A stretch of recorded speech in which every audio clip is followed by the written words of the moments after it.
اعوذ باللہ من الشیطان الرجیم بسم اللہ الرحمن الرحیم رب اشرح لی صدری ویسر لی امری واحلل عقدۃ من لسانی یفقهوا قولی رب زدنی علما اللہم فقہنا فی الدین یا مقلب القلوب ثبت قلبی علی دینک اللہم اہدنی وسددنی اللهم اجعل عملي كله صالحا واجعله لوجهك خالصا ولا تجعل لأحد فيه شيئا.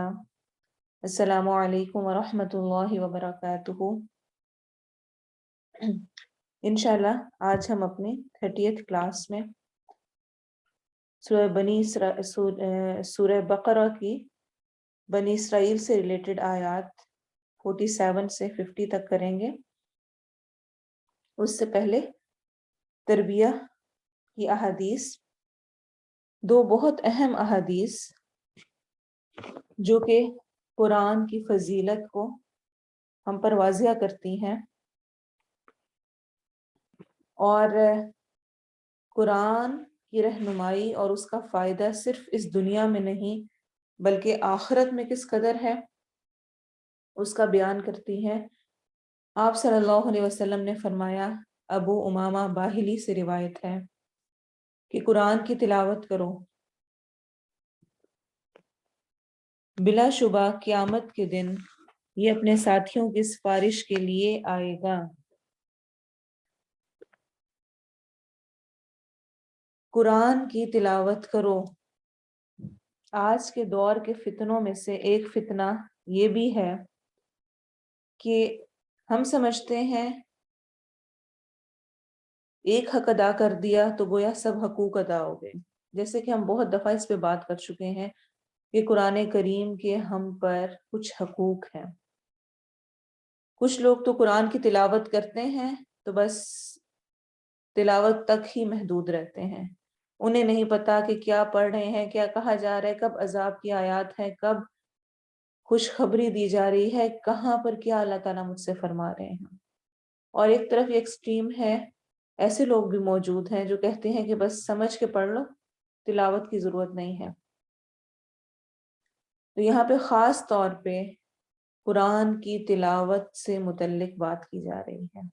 قرآن کی تلاوت کرو، اور تلاوت کا مزہ اور لطف اور فائدہ تبھی حاصل ہوتا ہے جب اس کی سمجھ آ رہی ہو اور اس کی تفسیر کا بھی پتا ہو کہ کس وقت اور کس موقع پر نازل ہوئی. فائدہ کیا ہوگا؟ بلا شبہ قیامت کے دن یہ اپنے ساتھیوں کی سفارش کے لیے آئے گا. انشاءاللہ آج ہم آیات پڑھیں گے، اس میں خاص طور پر اس چیز کا ذکر ہوگا کہ قیامت کے دن کسی کی سفارش قبول نہیں کی جائے گی. لیکن آپ دیکھیں قرآن کے بارے میں کہا گیا ہے کہ قرآن اپنے پڑھنے والے کے لیے سفارش کرے گا. سفارش کون کس کی کب کرتا ہے؟ وہ جو کہ کلوز ہوتا ہے، جس کے ساتھ ایک ریلیشن رہا ہوتا ہے. اور سفارش کی ضرورت کب پڑتی ہے؟ جب کوئی انسان مشکل میں ہوتا ہے، جب اس کو اس سے نکلنے کے لیے کچھ ہیلپ چاہیے ہوتی ہے، کچھ مدد چاہیے ہوتی ہے. ایسے موقع پر جب کہ قیامت کے دن نفسا نفسی کا عالم ہوگا اور انسان کے پاس کچھ اور نہیں ہوگا ایسا جو کہ اس کی نجات کا باعث بنے، اس وقت یہ قرآن سفارشی بن کر، شفاعت کرنے والا بن کر آئے گا اور یہ ہیلپ آؤٹ کرے گا، مدد کرے گا، اور اللہ تعالیٰ کے سامنے درخواست رکھے گا کہ یہی وہ شخص ہے جو کہ مجھے راتوں میں اٹھ اٹھ کے پڑھا کرتا تھا، جو دن میں مجھے پڑھا کرتا تھا، میری تلاوت کرتا تھا، مجھے حفظ کرتا تھا، مجھے یاد کر کے اس پر عمل کی کوشش کرتا تھا. اسی لیے دوسری حدیث میں آتا ہے، ابو مالک اشعری رضی اللہ عنہ سے روایت ہے، وہ کہتے ہیں کہ رسول اللہ صلی اللہ علیہ وسلم نے فرمایا، روز قیامت قرآن تیرے حق میں گواہی دے گا یا تیرے خلاف گواہی دے گا. یہ اس سے بھی زیادہ سخت بات ہے. خوشخبری تو ہے ہی کہ اس نے آنا ہے. قیامت کے دن قرآن کو ہم اپنے سامنے موجود پائیں گے. یا تو وہ ہماری دوست کی حیثیت سے ہوگا یا پھر ہمارے خلاف کھڑا ہوگا. اسی وجہ سے آپ صلی اللہ علیہ وسلم کے بارے میں بھی آتا ہے کہ وہ قیامت کے دن یہ مقدمہ دائر کریں گے اللہ تعالیٰ کے سامنے. ایک تو قرآن کی سفارش ہے نا، اور ایک اللہ کے حکم سے نبی صلی اللہ علیہ وسلم بھی سفارش کریں گے. یہ دو ہی اگر خلاف کھڑے ہو جائیں تو پھر انسان کی بربادی کا تصور شاید ہم کر بھی نہیں سکتے. اس دن نبی صلی اللہ علیہ وسلم بھی اللہ تعالیٰ کی عدالت میں یہ فرمائیں گے ان قوم اتخذوا هذا القرآن مہجورا، اے اللہ بے شک میری قوم نے اس قرآن کو چھوڑ دیا تھا. آج ان سے پوچھیں انہوں نے کیا کیا. جن دو پر ہم ریلائی کر رہے ہوں وہی ہمارے ہاتھ سے نکل جائیں.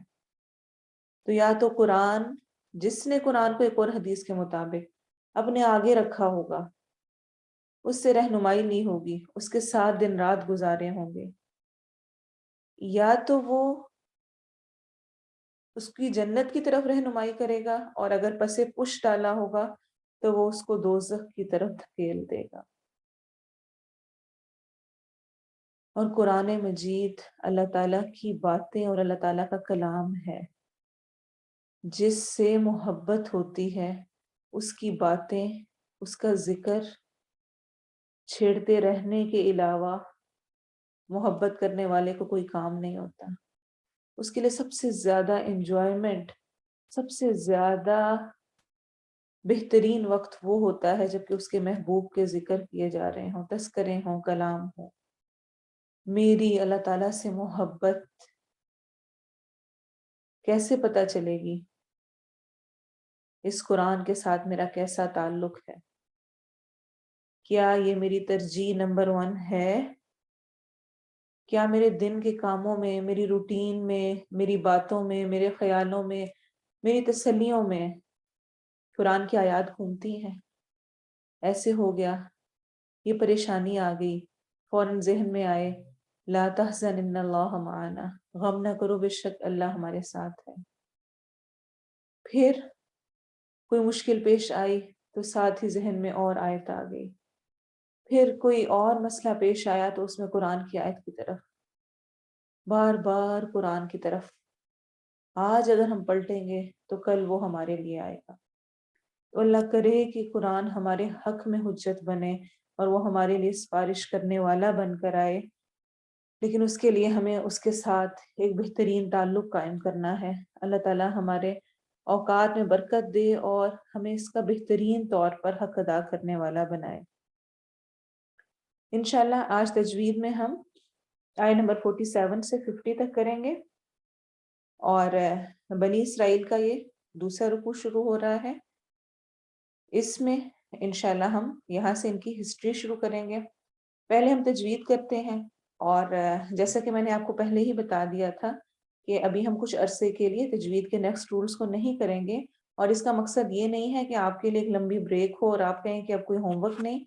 اس کا اصل مقصد یہ ہے کہ جو پچھلے رولز ہم نے اب تک کیے ہوئے ہیں ان کی اگر آپ کی اب تک پریکٹس نہیں ہوئی ہے تو اس پر وقت لگائیں. جب میں بتا رہی ہوتی ہوں ان کو مارک کر لیں، اور پھر جب آپ پریکٹس کریں تو ان کو خود سے بھی دیکھیں. اپنا جو ڈیلی کا آپ قرآن پڑھتے ہیں اس میں نشان لگائیں، الف مدہ کہاں ہو رہا ہے، واو مدہ، یا مدہ کا، قلقلہ کا، غنہ کا، موٹا حرف آ رہا ہے، یہ حروف حلقی آ رہا ہے، یہ نرم حروف ہے. خود سے نشان لگائیں، پریکٹس کریں، تاکہ جب ہم نیکسٹ رولز پہ جائیں تو آپ کے لیے یہ والے رولز کو بھی ساتھ لے کر چلنا مشکل نہ ہو. ریویو کی بات ہوئی تھی کہ انشاءاللہ ہم ریویو کریں گے، اور میں نے آپ کو لاسٹ منتھ بھی کہا تھا اور لاسٹ کلاس میں بھی کہ انشاءاللہ ہم 3 کلاسز میں کوشش کریں گے کہ ہم اس کو جو پچھلا جتنا ہم نے کور کیا ہے اس کو ایک نظر دیکھ لیں. انشاءاللہ اس کو ہم 29 سے سٹارٹ کریں گے، اور اس میں ہم پھر کور کریں گے جتنا کچھ ہم اب تک کر چکے ہیں. آیہ نمبر 47. اعوذ باللہ من الشیطان الرجیم بسم اللہ الرحمن الرحیم. یا بنی اسرائیل اذکروا. یا بنی مد ہو رہی ہے، لمبا کریں گے، یا مدہ بھی ہے اور اوپر مد بھی لکھی ہوئی ہے. اسرائیل، اس سین میں سیٹی کی آواز ہوگی، رو فتحہ کی وجہ سے ہم اس کو ہیوی پڑھیں گے. اور ایل، ای یا مدہ، ایلذ، ذال نرمی سے پڑھا جائے گا. اس کا آپ نے خاص دھیان رکھنا ہے. جب حروف کے اوپر جزم آ رہی ہو تو ان کا اصل مخرج تب ادا ہو رہا ہوتا ہے اور اس وقت ہی غلطی کا چانس بھی زیادہ ہوتا ہے. تو ایسی غلطی نہیں ہونی چاہیے. جب ہم نے پڑھنا ہے اسرائیلذ تو ہم نے اس کو لذکروا نہیں ہونے دینا. دانت آپس میں نہیں ملیں گے، دانتوں میں تھوڑا گیپ رہے گا اور زبان کی کروٹ یعنی زبان تھوڑی سی مڑ کر اوپر کی طرف اٹھے گی. یا بنی اسرائیل اذکروا، کرو واو مدہ، نعمتی التی انعمت، عین حروف حلقی میں سے ہے. متی التی اگین مد آ رہی ہے، مد کو لمبا کرنا ضروری ہے. انعمت، ان میں نون کو واضح کر کے پڑھنا ہے، اس کو کر کے نہیں پڑھنا. عم میں بھی میم کو واضح پڑھیں گے. تو علیکم، علیکم، یا لین ہو رہی ہے کیونکہ یا ساکن سے پہلے زبر فتحہ آ رہی ہے. یا ساکن سے پہلے زیر کسرہ آئے تو وہ کیا ہوتا ہے؟ یا مدہ. اور اگر یا ساکن سے پہلے زبر فتحہ آئے تو وہ ہوتی ہے یا لین. وَأَنِّي نون غنہ اور یا مدہ. فَضَّلْتُكُمْ، فَضَّلْتُكُمْ، بہت کو ہیوی پڑھنا ہے موٹا کر کے. عَلَى الْعَالَمِينَ، عین حروف حلقی میں سے ہے، حلق سے ادا ہوگا. اور العالمین میں آخر میں یا مدہ ہوگی. وَاتَّقُوا، وَاتَّقُوا، واو کو ادا کرتے ہوئے ہمارے ہونٹ گول ہوں گے. اس کو وَاتَّقُوا نہیں پڑھنا، اس کو وَاتَّقُوا. کو میں واو ساکن سے پہلے ضمہ آ گئی ہے اس لیے یہاں پر ہم واو مدہ کریں گے. یوم لا تجزی، یو واو لین آ گئی ہے. واو ساکن سے پہلے جب فتحہ آئے تو وہاں پہ ہم واو لین کرتے ہیں، اور اگر واو ساکن سے پہلے ضمہ آئے پیش جیسے کہ وَاتَّقُوا میں آئی تو واو مدہ کرتے ہیں. تو سمپلی اگر فتحہ آ جائے، زبر آ جائے واو ساکن یا یا ساکن سے پہلے تو 100% وہ لین ہوگا. یوم لا تجزی، لا الف مدہ، تج ہم پڑھ چکے ہیں قلقلہ، جیم کے اوپر جزم آ رہی ہے اور جیم حروف قلقلہ میں سے ہے. کتب جدن، قاف طا با جیم دال. جب ان پہ سکون آئے گا تو ہماری آواز پلٹتی ہوئی ہوگی. اس کے اندر تھوڑا سا جو ایک باؤنس بیک والی ساؤنڈ ہوتی ہے وہ ہوگی. تو ہم اس کو تج کر کے پڑھیں گے. اور آگے زی میں زا سٹی والے حروف میں سے ہے، یا ساکن اگین تو یا مدہ ہوگی. نفسن عن نفسن، نف فا کو واضح پڑھنا ہے. سن میں نون کی آواز کلیئر ہوگی. عین میں ہم غنہ کریں گے نون پر. اور نفسن آگے ہم ملائیں گے تو پھر جو نفسن والا تنوین کا نون ہے اس میں نون کی ساؤنڈ چھپے گی. کیسے؟ عین نفس شیئا، نفس شیئا، شیئا ولا شیئا. یہاں پر بھی ہم غنہ کر کے پڑھیں گے، واو کو لمبا کریں گے تنوین کے ساتھ ملاتے ہوئے. وَلَا يُقْبَلُ، وَلَا الف مدہ، یوق اگین کلکلا، قاف کتب جدن میں سے ہے.